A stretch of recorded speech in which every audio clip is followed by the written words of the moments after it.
Muito bem, vamos para a lição de número 9, com o título O Reinado de Joás, o menino que se tornou rei.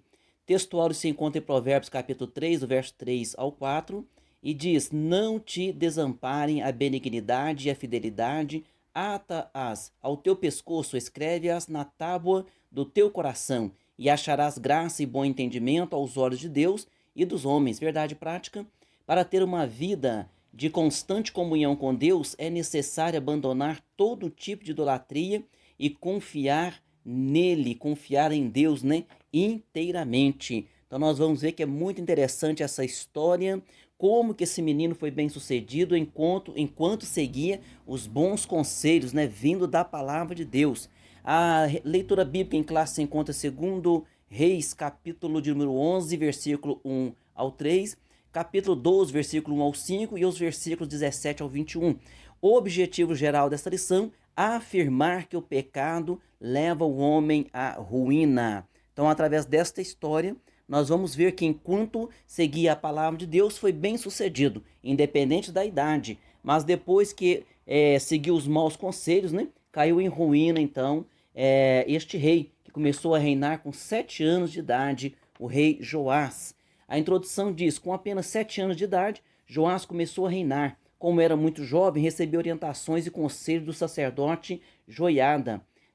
Durante os anos em que foi orientado, teve um brilhante reinado. Mas após a morte desse sacerdote, né, ele começou a seguir conselhos antibíblicos e acabou o seu reinado em ruína. Na primeira parte da lição, o livramento de Joás. No item 1, as tramas reais. Tanto em Israel quanto em Judá, existiam acirradas disputas pelo poder, envolvendo interesses políticos e econômicos.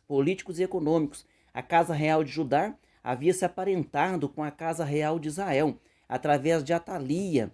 Atalia, ela é neta de Acabe e de Jezabel, e seguia, né, os passos aí de Acabe e de Jezabel, seguia os passos dos seus avós. E lembrando que Acabe e Jezabel protagonizaram, né, o pior reinado de maior idolatria ali em Israel. Então, Atalia, ela se aparentou Israel se aparentou com o reino de Judá através dessa Atalia, que era neta, então, de Acabe. Quando Jorão foi assassinado por Jeú, Atalia usurpou o trono e começou a reinar em seu lugar. Então Atalia, ela era casada com Jorão.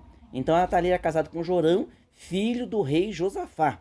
Então quando Jorão foi assassinado por Jeú, Atalia usurpou o trono e começou a reinar em seu lugar. No item 2 aqui, a coragem do sacerdote Joiada. Atalia herdara a perversidade do seu avô Acabe e de sua avó Jezabel. Para se assentar no trono, ela matou todos os membros da família real, incluindo seus próprios netos. Então foi aí que a esposa de Joiada, ela conseguiu salvar Joás. Joás, filho de Acasias, escapou. Ele tinha apenas 1 ano de idade e ele foi escondido numa sala por sua tia, Jeozeba. Ela era esposa do sacerdote Joiada. Então eles conseguiram salvar essa criança. E essa criança então ficou sob os seus cuidados. A Thalia não sabia que essa criança continuava viva. E eles então criaram essa criança. E criaram o que? No temor do Senhor, nos conselhos do Senhor. No item 3 aqui da primeira parte. A estratégia bem sucedida. Quando Joás completou 7 anos, Joiada armou uma estratégia para impulsar o legítimo rei. Combinou com os capitães da guarda e no dia planejado por eles, destituíram Atalia do trono e proclamaram Joás como rei. Joiada naturalmente passou a ser o corregente com Joás, pois este não tinha condições de reinar por ser ainda uma criança. Então essa criança assumiu o trono com 7 anos, mas ali o seu corregente passou a ser então o próprio sacerdote Joiada, que havia criado ele nos caminhos do Senhor, no temor do Senhor. Então por isso é que ele começa o seu reinado, com muita eficácia, com bastante eficácia, e foi muito abençoado então o começo do seu reinado ali, porque ele era orientado então por este homem de Deus. Na parte 2 aqui da lição, o reinado de Joás e a reparação do templo. No item 1, arrecadação para reparar o templo. O reinado de Joás foi muito próspero enquanto Joiada, o sacerdote, o aconselhava. Como a adoração a Baal havia sido muito incentivada pelos reis anteriores, né? Nenhuma manutenção havia sido feita no templo do Senhor. Então o templo do Senhor estava precário, estava em ruínas.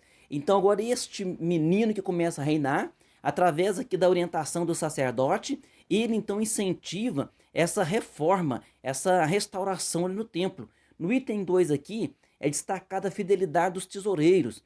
Um detalhe muito importante nessa arrecadação que foi feita ali para a manutenção do templo foi a fidelidade com que os sacerdotes tesoureiros reais administravam o dinheiro. Numa época como hoje, né, que nós vemos tantos maus exemplos acontecendo, então isso aqui é um exemplo para todos nós. Por quê? Porque as coisas do Senhor são santas, são sagradas e tem que ser bem administrado, com respeito, com ordem e com decência. No item 3 aqui, fidelidade, um atributo que enobrece.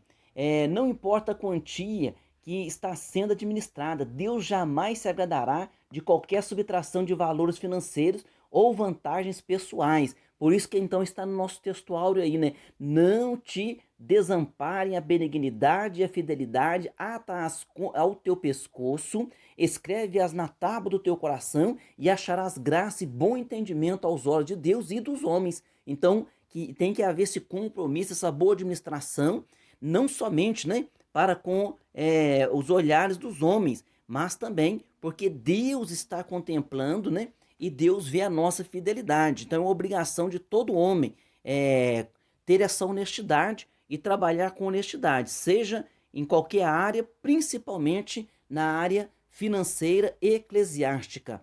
Na parte 3 da lição, conspiração contra Joás, o declínio do reinado. A história de Joás nos revela que ele não tinha firmeza em suas convicções e se deixava levar facilmente por sugestões. Então veja bem, ele não tinha firmeza, porque ele foi criado pelo sacerdote, foi criado nos caminhos do Senhor. O sacerdote, enquanto ele estava ali reinando, que começou a reinar com 7 anos, o sacerdote estava ao seu lado, acompanhando ele. Foi um ótimo reinado. Então destituiu ali todos os altares, ali, a maioria dos altares a Baal, os sacerdotes de Baal. Então ele colocou, destituiu ali a idolatria, começou a servir a Deus, a nação começou a ser abençoada. Mas quando o sacerdote morre, a mente dele então muda. Que isso significa o quê? Que ele não tinha convicção. Então o crente tem que ter convicção. Acontece qualquer um tipo de problema, de dificuldade, a pessoa para de ir na igreja, para de servir a Deus, para de adorar, para de orar, para de crer, para de ler a Bíblia. Então não é dessa forma. A nossa convicção tem que estar no Senhor Jesus Cristo. E este rei não tinha total convicção no Senhor. Por isso, após a morte do sacerdote, ele volta o quê? Ele parte para a idolatria. E ele parte para seguir os conselhos dos príncipes de Judá. No item 2 aqui, conspiração e morte no reino. A idolatria de Joás teve início após a morte do sacerdote Joiada. O rei, em vez de seguir tudo que o sacerdote lhe ensinara, passou a tomar conselhos com os príncipes de Judá. Abandonou o Senhor e se voltou aos ídolos. Sua capacidade de discernir estava tão prejudicada que, ao ser repreendido por Zacarias, filho de Joiada, ele o matou. Olha só a que ponto chegou este rei. Então, o sacerdote que o criou agora havia morrido, e ele agora fazendo coisas erradas. O filho desse sacerdote, Zacarias, chega diante dele para falar que ele estava fazendo as coisas erradas. O que ele faz? Ele então mata.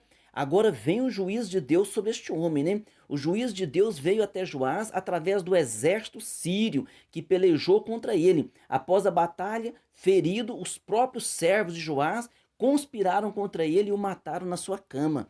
Então veja a que ponto de cegueira chegou este moço, porque nós temos que entender que a palavra do Senhor, ela está sempre pronta para nos repreender, e todo homem é passível de repreensão, nenhum homem é perfeito, então ele não aceitou a repreensão. Então nós temos que tomar muito cuidado quanto a isso. Quão perigoso é abandonar os bons conselhos do céu e buscar os maus conselhos terrenos, né? Então os conselhos do céu vêm através da Bíblia Sagrada e da Palavra de Deus. Conclusão, Joás foi levado ao trono por uma ação divina, organizada pelo sacerdote Joás. No início teve um bom reinado, mas depois ele não permaneceu com a sua convicção no Senhor, foi atrás de maus conselhos e chegou ao ponto de mandar assassinar o profeta Zacarias, que foi repreendê-lo para o seu próprio bem, né? Vamos para as nossas perguntas aqui depois desse resumo feito. As perguntas, número 1, por quanto tempo Joás ficou escondido? Então, quando Atalia usurpou o trono, matou a família real. Este menino foi escondido, ele tinha 1 ano de idade, foi escondido por 6 anos, e com 7 anos, então ele foi empossado no trono. Pergunta 2, quem aconselhava Joás no início do seu reinado? Era o sacerdote Joiada que o aconselhava, e nesse início ele foi muito bem no seu reinado. Pergunta 3, o que a fidelidade do Senhor produz? Ela produz a fidelidade a Deus, enobrece a alma e traz respeito para quem a pratica. Como se comportou Joás após a morte do sacerdote Joiada? Ele não permaneceu firme na sua convicção ao Senhor, passou a seguir maus conselhos e chegou ao ponto de assassinar o filho ali do sacerdote, o Zacarias, que foi lhe repreender. Então ele voltou, ele passou agora a adorar ídolos. Olha que coisa terrível quando o homem abandona os conselhos de Deus.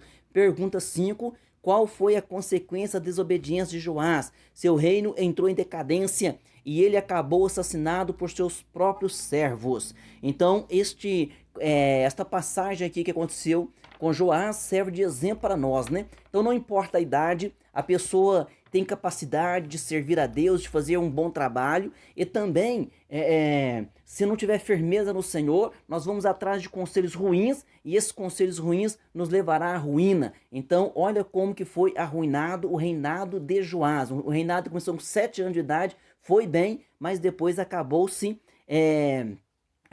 por não manter sua convicção no Senhor. Que Deus nos guarde e que possamos manter a nossa convicção no Senhor e Salvador Jesus Cristo até o nosso último dia de vida ou até a vinda de Jesus Cristo. Deus abençoe você e sua família. Até a próxima aula.